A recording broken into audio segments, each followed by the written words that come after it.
eksplorasi bersama bagaimana cara berpikir komputasional membantu kita mengolah data secara lebih efisien. Benar. Kami akan menuntun kalian untuk memahami langkah-langkah sistematis berpikir komputasional dan bagaimana proses ini akan mengubah cara kita bekerja dengan data.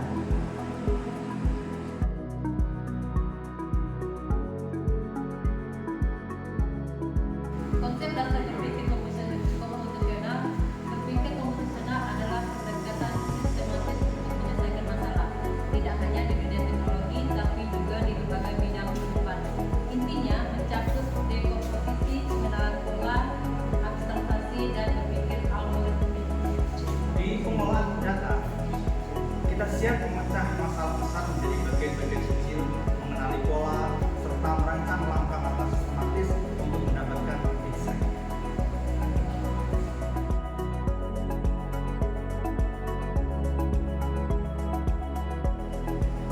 Terdapat beberapa fondasi berpikir komputasional. Yang pertama, dekomposisi, yaitu kita belajar memecahkan masalah besar menjadi bagian yang terkendali. Yang berikutnya, pengenalan pola, di mana kita menemukan tren atau pola dalam data. Yang berikutnya tentang abstraksi, yaitu kita menyaring informasi penting dan mengabaikan detail yang tidak relevan. Dan yang terakhir adalah algoritma, di mana kita menyusun langkah-langkah logis untuk menemukan solusi. Contohnya, pada saat kita melakukan analisis penjualan, di dekomposisi kita pisahkan data, waktu, produk, dan juga wilayah. Sedangkan pengenalan pola itu seperti menemukan tren musiman. Abstraksi contohnya seperti fokus pada variabel penting, seperti jumlah penjualan, dan algoritma kita membuat prosedur seperti filter, penghitungan rata-rata, dan juga visualisasi.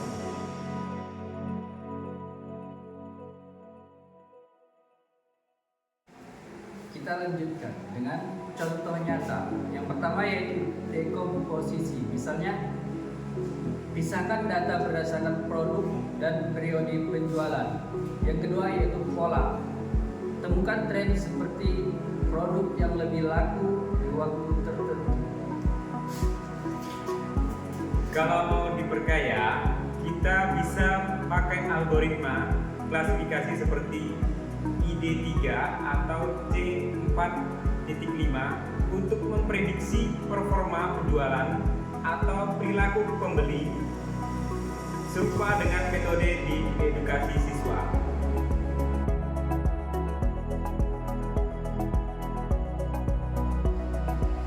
Dengan berpikir komputasional, analisis data jadi lebih cepat, efisiensi dan sistematis.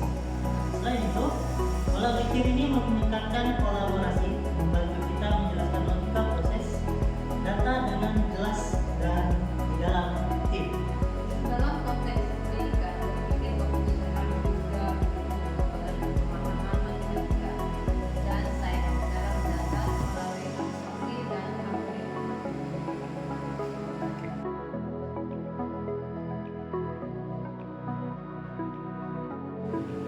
Luar biasa, berpikir komputasional tidak hanya untuk data. Di bisnis, ia membantu optimalkan operasional dan strategi marketing dengan analisis tren. Di sektor kesehatan, digunakan untuk diagnosis dan penelitian obat. Begitu juga di keuangan untuk analisis risiko dan prediksi pasar. Di pemerintahan, berguna dalam analisis kebijakan. Dan manfaat lainnya adalah termasuk peningkatan kreativitas solusi, kemampuan adaptasi terhadap masalah baru, serta efisiensi dalam proses otomatisasi.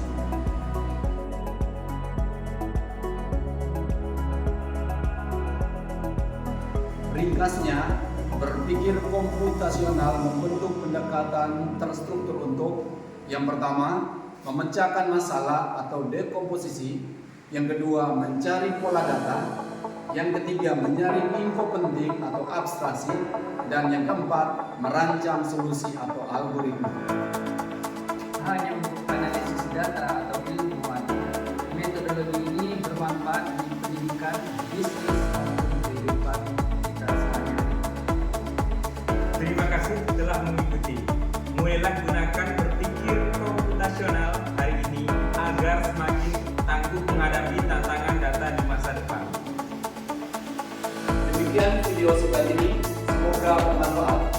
Merdeka! Merdeka!